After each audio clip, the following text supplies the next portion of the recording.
Hello friends, जय माता दी। कैसे हैं आप सब दोस्तों। एकादशी व्रत आ रहा है और साल की सबसे बड़ी एकादशी आ रही है, निर्जला एकादशी है।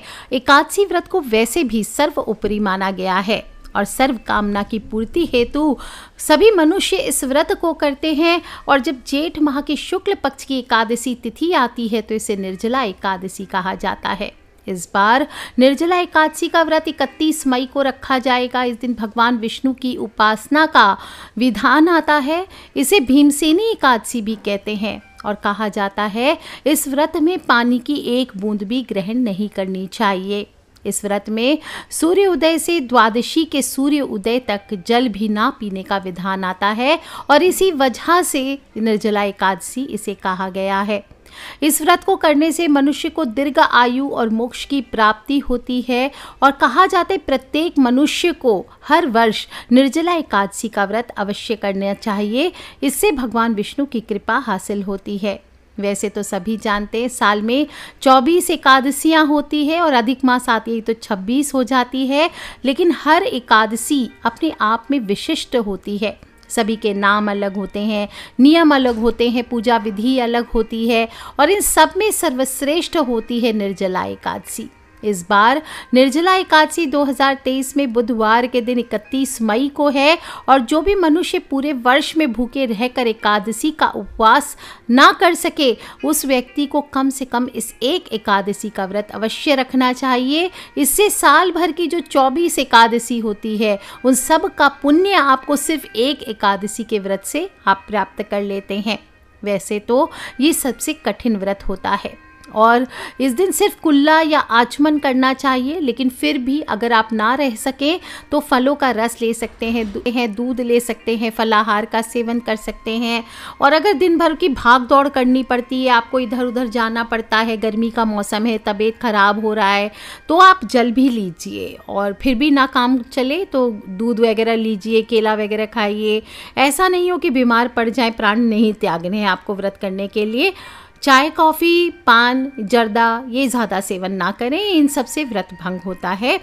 और अगर निर्जला एकादशी का व्रत ना भी कर पाएँ तो कम से कम इस दिन दान पुण्य करना चाहिए, लोगों को जल का दान करें, इससे भी आपके जीवन में बहुत सारी शुभता वास करती है।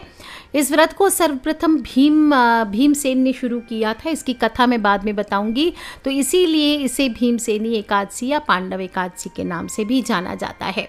निर्जला एकादशी इस बार 31 मई को मनाई जा रही है। एकादशी तिथि की शुरुआत 30 मई को दोपहर को 1:07 पर हो जाएगी। एकादशी तिथि पूर्ण होगी 31 मई को दोपहर को 1:45 पर। पारण जो लोग भी व्रत करेंगे वो सभी 1 जून को पारण करेंगे। सुबह 5:24 से लेकर 8:10 तक पारण का समय है। और इस दिन सर्वार्थ सिद्धि योग भी विशेष रूप से बन रहा है। सुबह 5:24 से लेकर 6 बजे तक रहेगा। तो अद्भुत योगों में सर्व मनोकामना सिद्धि करने के लिए ये एकादशी आई है।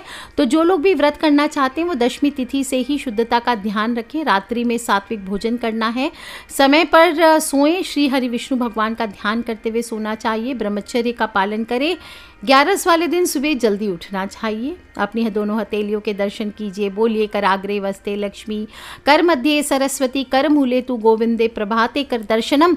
इस प्रकार से बोल करके धरती माता को प्रणाम करके सबसे पहले घर के मुख्य द्वार की साफ सफाई आदि कर लीजिए। ध्यान रखना चाहिए इस दिन सूर्योदय के बाद झाड़ू नहीं लगाना चाहिए।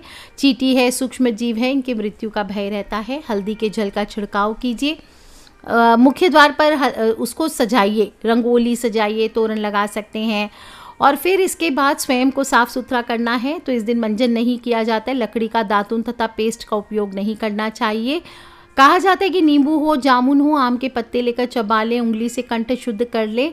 इस दिन वृक्ष से पत्ते तोड़ना वर्जित बताया गया है। स्वयं गिरे हुए पत्तों का सेवन करना चाहिए। इसके बाद स्नान कीजिए, हो सके तो गंगा जी जाइए, गंगा आदि कोई भी तीर्थों में स्नान करें या पानी में घर में ही गंगा जल या किसी पवित्र नदी के जल की कुछ बूंदें डाल के या थोड़े से काले तिल डाल करके स्नान करना चाहिए। और कहा जाता है इस प्रकार से स्नान करने से जाने अनजाने में किए हुए पाप खत्म होते हैं। पानी में आप हो सके तो आप स्नान करते समय ओम वरुणाय नमः, और हो सके तो इस बार जल में तुलसी दल डाल करके स्नान कीजिए। ओम वरुणाय नमः, ओम वरुणाय नमः, इससे बोल करके आपको स्नान करना चाहिए। कहते हैं कि ऐसे स्नान को करने से ऐसा मनुष्य सभी यज्ञों में बैठने का अधिकारी हो जाता है और ये वास्तु दोष को भी दूर करता है। जेठ माह की एकादशी तिथि है। पवित्र स्नान करने के बाद हल्के स्वच्छ सुंदर वस्त्र धारण करें। लाल, पीले, गुलाबी, ऑरेंज और नीले काले रंग के वस्त्र धारण ना करें। और फिर 1 लोटा जल उगते हुए सूर्य को देना चाहिए। ओम सूर्याय नमः, ओम आदित्याय नमः, ओम भास्कराय नमः। इसके बाद उसी लोटे में जल भर लीजिए, थोड़े से काले तिल ले लीजिए, दक्षिण मुखी हो जाइए, अपने पितृ के नाम जल अर्पित कीजिए। ओम सर्वेभ्यो पितृभ्यो नमो नमः। इसके बाद घर के पूर्व दिशा में या ईशान कोण में आपको श्री हरि भगवान विष्णु की पूजा के लिए आपको तैयारियां करनी चाहिए। जो लोग भी पूजा आदि करना चाहते हैं या ऐसे ही भगवान वासुदेव का चित्र है, विष्णु भगवान का चित्र, मूर्ति आदि है, तो उसकी पूजा कीजिए। सबसे पहले गणपति देव का ध्यान करते हुए उनका पूजन करें। श्री गणेशाय नमः। इसके बाद हाथ में थोड़ा सा जल ले लीजिए, कॉइन ले सकते हैं, और नहीं तो ऐसे ही जल लेकर के हाथ में संकल्प कीजिए, आज मैं चोर, पाखंडी, दुराचारी मनुष्यों से बात नहीं करूंगा, ना ही किसी का दिल दुखाऊंगा। गौ हो, ब्राह्मण हो आदि को फलाहार और अन्न आदि देकर प्रसन्न करूंगा। रात्रि जागरण कर कीर्तन करूंगा। ओम नमो भगवते वासुदेवाय इस 12 अक्षर मंत्र अथवा गुरु मंत्र का जप करूंगा। राम हो, कृष्ण हो, नारायण हो आदि विष्णु सहस्त्र नाम को अपने कंठ का भूषण बनाऊंगा। ऐसी प्रतिज्ञा करके श्री हरि भगवान विष्णु का स्मरण कर प्रार्थना करें, हे त्रिलोकीनाथ, मेरी लाज आपके हाथ, मुझे इस संकल्प को पूर्ण करने की शक्ति प्रदान करें। इसके बाद अपने घर में पूजा स्थल की अच्छे से साफ सफाई करके भगवान विष्णु का आप इस प्रकार से पूजन आदि शुरू करें। लाल या पीला वस्त्र किसी चौकी पर बिछा सकते हैं। दक्षिणावर्ती शंख है तो उसमें जल भर के आपको या गंगा जल या पंचामृत से विष्णु भगवान का या उनके किसी भी स्वरूप का, लड्डू गोपाल आदि भी है तो उसका अभिषेक करना चाहिए। ओम नमो भगवते वासुदेवाय, ओम नमो भगवते वासुदेवाय बोलते हुए आपको स्नान करवाना चाहिए। ध्यान रखें दक्षिणावर्ती शंख हमेशा सिद्ध की करके लेने चाहिए। 1.25 लाख जब सिद्धि से प्राप्त कर सकें तो ये सर्वश्रेष्ठ है। और फिर शुद्ध जल से अवश्य स्नान कराइए। सूखे वस्त्र से भगवान को पोंछे, चंदन लगाइए। चंदन का ही इत्र सुगंध उनको लगाना चाहिए। पीले रंग के वस्त्र धारण करवाएं, पीतांबरधारी हैं प्रभु। और फिर आपको जनेऊ धारण कराना चाहिए, चंदन का तिलक करें, पीले ही रंग के पुष्पों से उनका श्रृंगार करें और गाय के घी का दीपक जलाएं। और गाय के घी के दीपक में 1 चुटकी हल्दी हो तो अवश्य डालिए। और 11 मुखी दीपक कर सके तो ये भी बहुत अच्छा और सर्व मनोकामनाओं की पूर्ति हेतु होता है। आप इसके बाद जो भी ऋतु फल है वो चढ़ा सकते हैं। दूध शहद का भोग लगा सकते हैं, धूप दीप कीजिए और फलाहारी खीर का भोग लगा सकते हैं। जो भी भोग आप लगाएंगे आप उसमें तुलसी पत्र अवश्य अर्पित करें। तुलसी पत्र सहित खीर से भगवान विष्णु को भोग लगाने पर घर परिवार में शांति आती है। अगर आप आर्थिक समस्याओं से परेशान हैं तो विष्णु भगवान को तुलसी के पत्ते आज के दिन उनके मस्तक पर अवश्य चढ़ाइए। ओम श्री तुलसये नमः, ओम श्री तुलसये नमः, ओम नमो भगवते वासुदेवाय, ओम नमो भगवते वासुदेवाय, ओम लक्ष्मी नारायणाय नमः, ओम लक्ष्मी नारायणाय नमः, ऐसे बोलते हुए आपको ये तुलसी पत्र अर्पित करने चाहिए। इससे जीवन में सुख समृद्धि आती है, तरक्की होती है। भगवान विष्णु को आज के दिन पंजीरी, चरणामृत इनका भी भोग लगाना चाहिए। जो भी आपके पास है उसका आप भोग लगाइए और निर्जला एकादशी के व्रत की कथा सुने, जो मैं दूसरे वीडियो में सुनाऊंगी, आप सुन सकते हैं। या फिर आप श्री सत्यनारायण भगवान की कथा कर सकते, विष्णु पुराण आदि पढ़ सकते, रामायण की कथा पढ़ सकते हैं। और अगर आपके पास तुलसी, चंदन इत्यादि कमलगट्टे की माला है तो उससे ओम नमो भगवते वासुदेवाय, ओम नमो भगवते वासुदेवाय इसका जप करना चाहिए। आप देखेंगे इस मंत्र के जप से आपका दुर्भाग्य सौभाग्य में बदल जाता है। इस दिन आपको ये ध्यान रखना है, निर्जला एकादशी है तो शिव पार्वती की पूजा का भी विधान आता है। घी का दीपक जलाइए, सुहाग की चीज़ें माता पार्वती को अर्पित कीजिए। नारियल, बेल का फल, सीताफल, सुपारी, मौसमी फल आदि चीज़ें चढ़ानी चाहिए। और शाम के समय आपको तुलसी की पूजा अवश्य करनी चाहिए। एकादशी की तिथि को ना तो तुलसी तोड़ी जाती है, ना ही उनको जल अर्पित किया जाता है, इस बात का ध्यान रखें। लेकिन शाम को उनका पूजन अवश्य करना चाहिए। धूप दीप कीजिए, पौधे के सामने जाइए, बता दूं आपको, तुलसी आपके जीवन में स्थिरता लाने में मदद करती है। तुलसी से मन को शांति मिलती है, खुशी मिलती है, प्यार मिलता है, पैसा लाने में ये आपकी मदद करती है। किसी भी तरह का, कहते हैं कोई घर में डिप्रेशन का मरीज़ हो, बीमार से बीमार व्यक्ति हो, उसकी सुरक्षा करता है। और तुलसी का प्रयोग आप सूक्ष्म प्रक्षेपण के लिए, प्यार में आकर्षण पाने के लिए और भौतिक सफ़र में भी किस्मत को चमकाने के लिए भी कर सकते हैं। तो इस दिन आपको तुलसी के पौधे की पूजा अवश्य करनी चाहिए। दीप जलाइए, धूप जलाइए, ओम नमो भगवते वासुदेवाय, इसका जप करते हुए 11 बार तुलसी के पौधे की आपको परिक्रमा करनी चाहिए। इस बात का ध्यान रखें और इससे सुख शांति बनी रहती है। एकादशी के दिन माता तुलसी की परिक्रमा करते हुए उनके मंत्रों का जप कर सकते हैं। तुलसी नामाष्टक का पाठ कर सकते हैं। एक बात मैं विशेष रूप से मार्क करूंगी कि तुलसी का मैंने देखा अभी रिसेंट में कई लोग उल्टी परिक्रमा करते हैं तुलसी की। हमेशा ध्यान रखें, तुलसी की सही दिशा में सीधी परिक्रमा करनी चाहिए। उल्टी परिक्रमा करना अशुभ माना जाता है। और हो सके तो निर्जला एकादशी के दिन तुलसी माता का पूर्ण श्रृंगार, जैसे आप देव उठनी एकादशी के दिन तुलसी एकादशी मनाते हैं, तुलसी माँ का विवाह करते हैं, तुलसी विवाह के तरह ही इस दिन माता का पूर्ण श्रृंगार आपको अर्पित कर, हो सके तो आरती करनी चाहिए। और इसके बाद ये सारा श्रृंगार का सामान आप किसी सुहागन स्त्री को दे सकते हैं। इससे आपको समस्त पापों से मुक्ति मिलती है, सारे बिगड़े काम बनते हैं। तुलसी माँ की आरती भी कर सकते हैं और इस प्रकार से निर्जला एकादशी पर आपको उपाय करने हैं। अच्छा, एक उपाय विशेष रूप से तुलसी के उपाय आज बता रही हूँ। तो 4 या 5 तुलसी के पत्ते पहले दिन ही तोड़ करके रख लीजिए। उसको एक पानी के अंदर में आपको दशमी की रात्रि को ही जल में भिगो करके रात्रि में रख देना है, ये 4-5 पत्ते तुलसी के। और एकादशी की सुबह आपको एक पीतल के कलश में, आप चाहे तो पहले ही पीतल के कलश में भिगोइए, और नहीं तो कम से कम आप 24 घंटे के बाद उस जल को ले करके अपने पूरे घर में छिड़काव कर दीजिए। विशेष रूप से घर के मुख्य द्वार के ऊपर छींटा दीजिए। ओम नमो भगवते वासुदेवाय, ओम नमो भगवते वासुदेवाय का जप करते हुए आप देखिए आपके घर में सुख शांति व्याप्त होगी। किसी भी प्रकार के अगर कलेश बहुत ज़्यादा है वो शांत होते हैं। साथ ही साथ आपको छिड़कने के बाद गूगल की धूप अवश्य जलानी चाहिए। आजकल कुछ क्या हर घर में बच्चे ज़िद्दी होते जा रहे हैं। पुत्र है या पुत्री है जो जिसके ज़िद्दीपन से आप बहुत परेशान हो चुके हैं, संतान नियंत्रण में नहीं है, माता पिता का कहना नहीं मानती। तो आज के दिन आपको क्या करना है, पहले ही फिर से बता दे रही हूँ, तुलसी पत्र तोड़ के रख लीजिए दशमी की रात्रि को ही। और 3 पत्ते आपको तुलसी के चाहिए, किसी न किसी रूप में आपको संतान को एकादशी के दिन खिला देने हैं। ऐसा करने से आपकी संतान आज्ञा अनुसार व्यवहार करने लगेगी। और कम से कम 5-6 एकादशी इसको करके देखिए, आप देखिए कैसे बदलाव आपके संतान में आती है जीवन में। और दाम्पत्य जीवन, सिर्फ संतान के नहीं, अगर दाम्पत्य जीवन में भी बहुत समस्याएं आ रही है तो इस दिन आपको माता तुलसी को लाल चुनरी चढ़ानी चाहिए। ये सौभाग्य का प्रतीक होता है। और आप देखेंगे माता लक्ष्मी और विष्णु भगवान की कृपा आपके जीवन पर सदैव बनी रहेगी। दाम्पत्य जीवन आपका शुभ होगा। कुछ लोगों के जीवन में विवाह के योग नहीं बन रहे हैं, हो सकता है कभी मांगलिक दोष हो, कभी गुरु के दोष हो। ऐसे में आज के दिन केले के वृक्ष की पूजा कीजिए और अपने कन्या के लिए योग्य वर की अगर आप तलाश कर रहे हैं, नहीं मिल रहे हैं योग्य वर, कन्या की शादी में विलंब हो रहा है, तो ध्यान रखना है आज का दिन तो छोड़ देना है। लेकिन आपको इसके बाद रोज नित्य रूप से जल अर्पित करने के लिए कहिए अपनी पुत्री को, और प्रदक्षिणा करना चाहिए। रोज तुलसी माँ की 11 प्रदक्षिणा करें, जल्दी ही मनचाहा वर मिल जाता है। दोस्तों, निर्जला एकादशी है। इस दिन पूरे दिन आपको ओम नमो भगवते वासुदेवाय का जप करना चाहिए। जिनका व्यवसाय ठीक से नहीं चल रहा है उन्हें एकादशी के बाद अगले दिन जब पारण करेंगे उस दिन कच्चा दूध आपको तुलसी के पौधे में थोड़ा सा चढ़ाना चाहिए और मिठाई का भोग लगाइए। बाद में ये मिठाई आपको किसी सुहागन स्त्री को दे देना चाहिए। आपके व्यवसाय में जल्दी ही सफलता मिलेगी।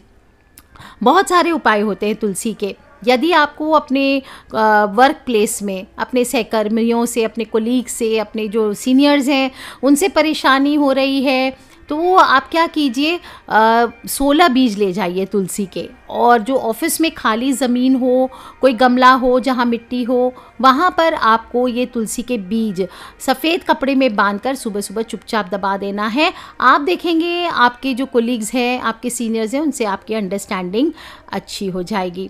दोस्तों, निर्जला एकादशी है, तुलसी के उपाय बता रही हूँ, तो अगर तुलसी आपके घर पे नहीं है तो अवश्य लगा लीजिए और इस दिन उपाय कीजिए।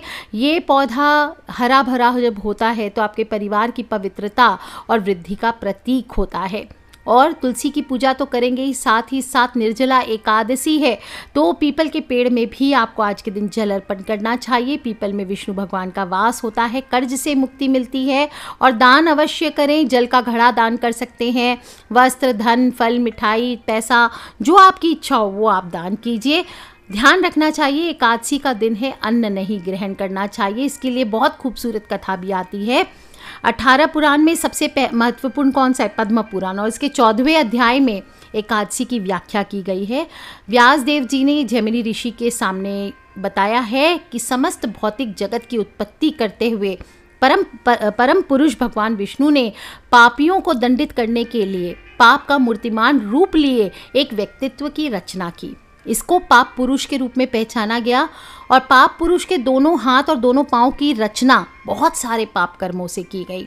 इस पाप पुरुष को नियंत्रित करने के लिए यमराज की उत्पत्ति अनेक नारकीय ग्रह प्रणालियों की रचना के साथ की गई। वे जीवात्माएं जो अत्यंत पापी होती हैं उन्हें यमराज के पास भेज दिया जाता है, जिसे यमराज जीव को उसके पापों के भोगों के अनुसार नरक में पीड़ित करते हैं। इस प्रकार जीवात्माएं अपने कर्मों के अनुसार सुख और दुख भोगने लगी। इधर इतनी सारी जीवात्माओं को नरक में कष्ट भोगते हुए जगत पालक विष्णु भगवान को भी बुरा लगने लगा। तब उनकी सहायतावश भगवान ने अपने स्वयं के स्वरूप में पाक्षिक एकादशी के रूप को अवतरित किया। इस कारण एकादशी एक चंद्र पक्ष के 15वें दिन उपवास करने के व्रत का व्यक्तीकरण है। इस प्रकार एकादशी और भगवान श्री हरि विष्णु अलग नहीं है। वहीं जब विभिन्न पापकर्मी जीवात्माएं एकादशी व्रत का नियम पालन करने लगी और इसकी वजह से उन्हें तुरंत ही वैकुंठ धाम की प्राप्ति होने लगी, तब पाप पुरुष को अपने अस्तित्व पर संकट दिखलाई देने लगा। वो भगवान विष्णु के पास गया, प्रार्थना करते हुए बोला, हे प्रभु, मैं आपके द्वारा निर्मित आपकी ही कृति हूँ और मेरे माध्यम से ही आप घोर पाप कर्मों वाले जीव को अपनी इच्छा से पीड़ित करते हैं। परंतु जब एकादशी के प्रभाव से मेरा अब हास हो रहा है, आप कृपा करके मेरी रक्षा करें। मुझे कोई ऐसा स्थान पता नहीं है जहां मैं एकादशी के भय से मुक्त रह सकूं। हे प्रभु, कृपा करके मुझे ऐसे स्थान का पता बताएं जहां मैं निर्भीक होकर वास कर सकूं। पाप पुरुष की स्थिति पर विचार करते हुए भगवान विष्णु ने कहा, हे पाप पुरुष, उठो, अब और शोकाकुल मत हो, केवल सुनो और मैं तुम्हें बताता हूँ कि तुम एकादशी के पवित्र दिन कहाँ पर निवास करो। एकादशी का दिन जो त्रिलोक में लाभ देने वाला है, उस दिन तुम अन्न जैसे खाद्य पदार्थों की शरण में जा सकते हो। अब तुम्हारे पास शोकाकुल होने का कोई कारण नहीं है, क्योंकि मेरे ही स्वरूप में श्री एकादशी देवी अब तुम्हें अवरोधित नहीं करेंगी। पाप पुरुष को आश्वासन देने के बाद भगवान श्री हरि विष्णु अंतर्ध्यान हो गए और भगवान विष्णु के निर्देश अनुसार ही संसार भर में जितने भी पाप कर्म पाए जा सकते हैं वे सब इन अनाजों में, खाद्य पदार्थों में निवास करते हैं। इसलिए वे मनुष्य जो कि जीवात्मा के आधारभूत लाभ के प्रति सजग होते हैं, वे कभी भी एकादशी के दिन अन्न ग्रहण नहीं करते। एकादशी के दिन अन्न तो ग्रहण नहीं करना चाहिए, चावल हो, मांस, मदिरा, प्याज, लहसुन आदि का सेवन नहीं करना चाहिए। साथ ही साथ विचारों को भी शुद्ध रखें। इस दिन कभी किसी से क्रोध ना करें, किसी को अब्यूज़ ना करें, किसी को कुछ गलत ना बोलें, किसी से ईर्ष्यापूर्ण व्यवहार ना करें। इस प्रकार से अपने व्यवहार को भी संयमित रखें। बड़े बुजुर्गों का मान सम्मान करें, पति पत्नी आपस में मान सम्मान करें, बच्चों का भी सम्मान करें, बच्चों को भी चाहिए बड़ों का सम्मान करें। इस प्रकार से सभी लोग इस दिन दाढ़ी, मूछ आदि नहीं बनवाने चाहिए, बाल नहीं कटवाने चाहिए, स्त्रियां हेयर वॉश ना करें और पति पत्नी ब्रह्मचर्य का पालन करते हुए इस दिन ओम नमो भगवते वासुदेवाय, ओम नमो भगवते वासुदेवाय इसका स्मरण करते हुए इस निर्जला एकादशी के व्रत को संपन्न करें और सभी 24 एकादशियों के व्रत का पुण्य प्राप्त करें।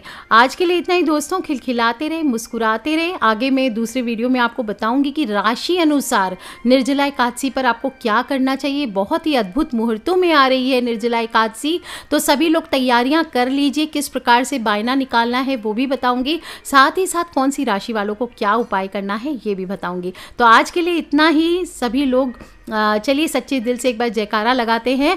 बोलिए सांचे दरबार की जय, बोलिए श्री हरि विष्णु भगवान की जय, लक्ष्मी मैया की जय। अपने फ्रेंड्स, फैमिली, मम्मी पापा, भाई बहन, बच्चे सभी लोगों से इन छोटी छोटी बातों को शेयर करती हूँ। तुलसी के उपाय बताए हैं, अवश्य कीजिए, स्वयं भी कीजिए और अपने फ्रेंड्स, फैमिली, मम्मी पापा, भाई बहन, बच्चे सभी लोगों से इसे शेयर करना बिल्कुल ना भूलें। आज के लिए इतना ही दोस्तों। खिलखिलाते रहे, मुस्कुराते रहे। Take care friends, love you all. जय माता दी, बम बम भोलेनाथ की।